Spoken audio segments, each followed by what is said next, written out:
So this is the new Meteor75 Pro II O4 brushless tiny whoop, and it's got a whole lot of things that are different than this guy, which was one of my favorite, actually my favorite tiny whoop. I love the original Meteor75 Pro with the DJI O4 Lite, but this one, yes, spoiler alert, it's better. So I'm going to tell you all about it, what's different, and what makes it better. Plus, there are a couple of different ways you can get it, and you definitely want to go one route versus the other.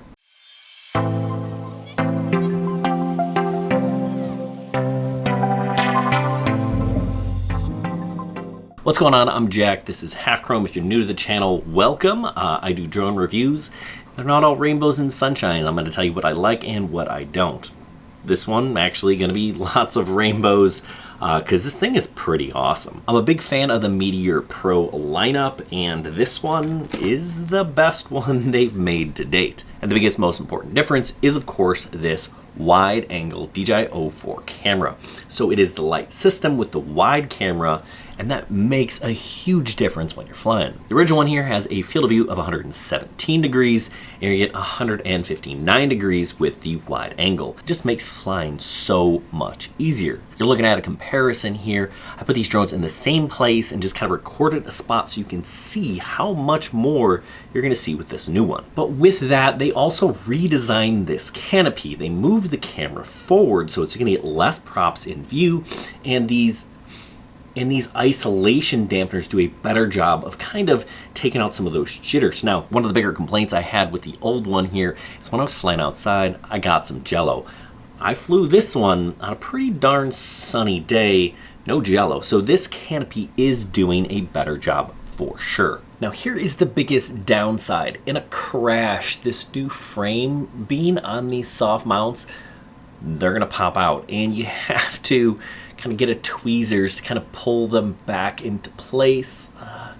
Oh, actually I just got that one with my fingers, so you know, that's moderately annoying. Yeah, you gotta kind of, you can kind of see, right? There's a groove in there, right? So that is moderately annoying, but fixable. I guess just don't crash. Now the frame is also redesigned. It's a little bit lighter. We've got 5 spindles versus 6.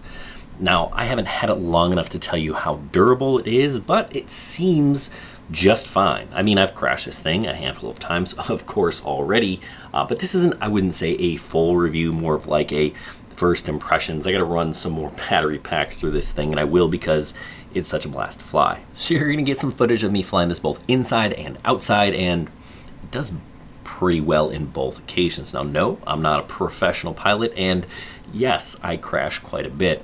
Inside, I like to fly angle. Outside, I like to fly acro. So that's what you're going to see here. Now, I did release a full how do you set this thing up video. It's in the video description if you want to look at that.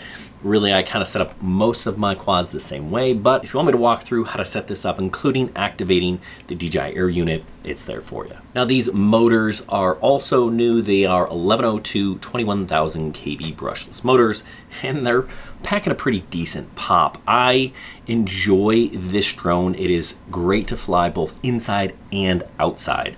I feel like this one is more stable, but that just may be recency bias. But it is easier to fly indoors because of that wider field of view than the original one here. And if you think flying inside is a little bit tricky, I'd recommend putting the throttle on a switch, right? I often will put a 50, 75, 100% throttle cut on my indoor drone. So if I got a beginner flying it, you cut the throttle down a little bit. I got a tutorial on how to do that if you want to see. But flying this thing outside, go 100%, throw this thing in acro, and yes, it rips. But no, don't be confused. This is not going to be a 5-inch ripper. It's a 1S drone, right? So the power here is limited. I did enjoy flying on these 580s. I do also have some 680s. You can get up to 6 minutes of flight on a 680 or 5 minutes on a 580 up to, right? Because it really depends on how you're flying. I was getting about 5.5, about 4.5 minutes. I did a little bit better in terms of flight time inside than outside, but overall this thing is pretty fantastic. Other things you're going to want to know, it is the same serial-based ELRS that's built into the 3-in-1 flight controller, 12 amp ESC. This was built for digital, so the air unit just plugs right into it. Speaking of plugs, this is of course a BT 2.0 connector, and it's that nice right angle. I really wish the battery was mounted horizontally. I just think that would have been better. I think that just generally is better when I build tiny whips. That's generally what I do. It holds better in a crash. Note these motors are plugged. A lot of people don't like plugged motors. You can get a little bit more juice, save a little bit of weight if you want to solder them yourself. Now the new one here is a little bit heavier. They say 41.5 grams to 37.2 grams. I was getting 42, 43 grams and 38 grams on this. So it is a tiny bit heavier, but absolutely worth it because you have this better camera. Now there are basically two ways you can buy it. You can buy it with the DJI Air Unit Wide installed, or you can provide your own. Now, you may be tempted to buy this without the Air Unit. It's only 80 bucks. And if you wanted, you could even add the narrow field of view O4 unit, but I wouldn't recommend that. The wide angle is what makes this thing so awesome. Now sure, there are a few other upgrades, but I wouldn't buy it for those. Now, getting the DJI O4 Wide isn't super easy to do, so that's what you're looking for, just get it installed. Just buy it with it in there, on there, ready to go. That's what I would recommend.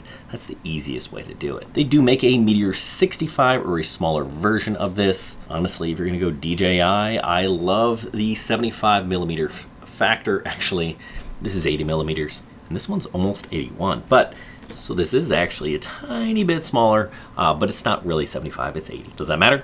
Probably not, especially if you're just ripping around at home or in your backyard, which is what this thing is perfect for. Anyway, this, again, not a full review, just a first impression, so let me know, what is it that you want to know about this thing? I hope this was moderately helpful. Hey, good luck everyone, and happy flying.